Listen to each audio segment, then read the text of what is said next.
Hey guys, what with Skyfall having just come out a couple days ago, I thought I would review Daniel Craig's first James Bond, Casino Royale. Um, Before I had seen this movie, I was a huge fan of James Bond.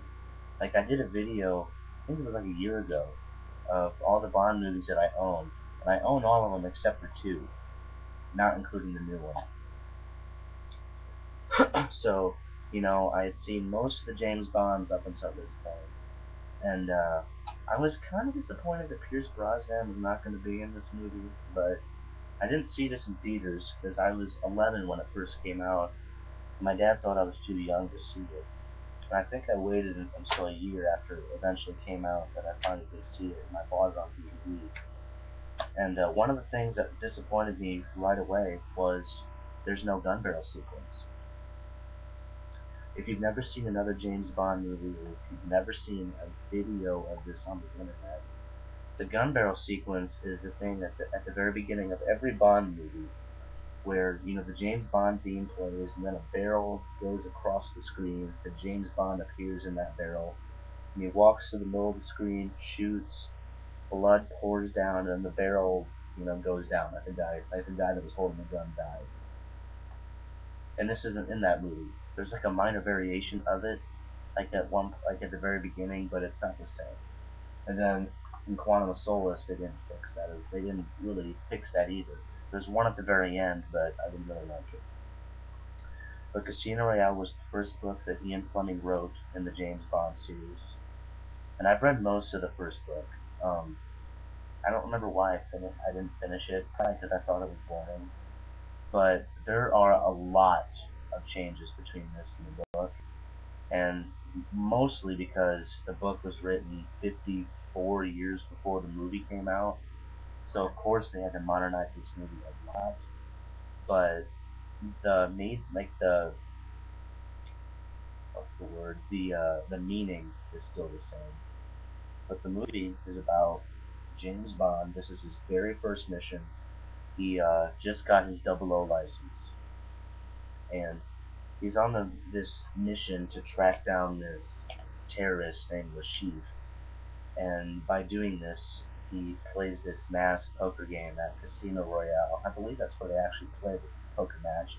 They play this poker match at Casino Royale, and in doing this whole mission, he gets involved with this girl named Vesper Lind, and he falls in love with Vesper Lind, and which is something that you should never do. And if you've seen all the Bond movies, he never gets seriously involved with a Bond girl except for one other movie, and that was on Her Majesty's Secret Service.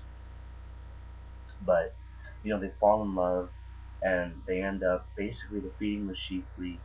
I call him the Sheikh. The Sheikh. They Bond defeats the Sheikh in this poker match, so the Sheikh can't get this money that he needs. So the Sheikh tries to get revenge on Bond, and basically the Sheikh dies. So then, pretty much the rest of the movie is a love story between Bond and Vesper, and then something happens at the very end of the movie where, now to this day, I'm not really sure, but I think Vesper betrayed him, and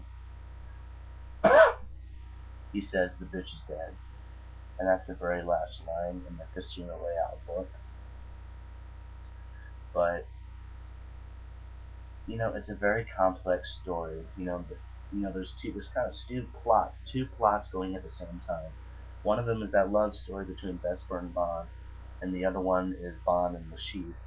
Bond trying to defeat Rashid, and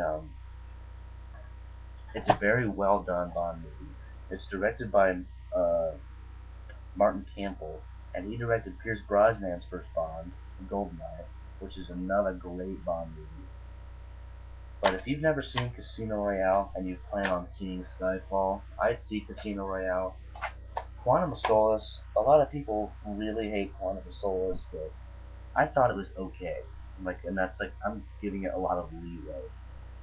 But Casino Royale, it's kind of a complex movie in my opinion. I mean, it's kind of complex to tell. When you explain this movie to somebody, it doesn't seem interesting.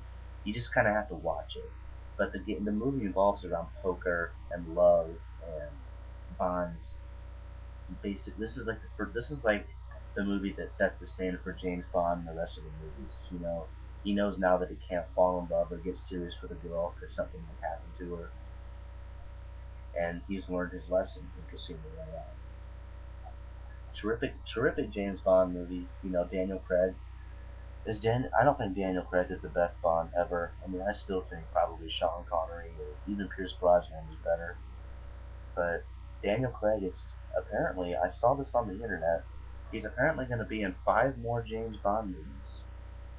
Which, if they do what they say and they make one every 2 years, you know, the last Bond movie for Daniel Craig will come out in 2022. So, and then I think, is the Bond movies going to stop after 2022? I mean, we don't know. There's only so many stories that they could write. I mean, I'm surprised they haven't ran out of ideas.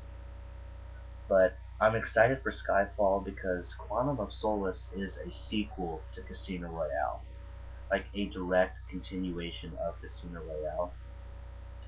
And that's something that I really was not looking forward to because I want to see like another original story.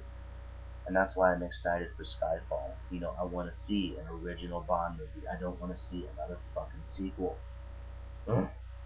But anyway, this is a pretty good Bond movie. Highly recommend it if you like James Bond. And if you've seen this and not no other Bonds, sorry, I can't talk. I recommend seeing like all of Pierce Brosnan's Bonds except for Die Another Day. Ugh, I hated that one. Even World Is Not Enough is kind of iffy. But all of Sean Connery's is good. Most of Roger Moore's Bonds are good. Timothy Dalton, I don't really like him. I think he's my least favorite Bond actor. And then George Lazenby's one Bond on Her Majesty's Secret Service. Some people have said that's the best Bond movie ever, but we didn't get into that.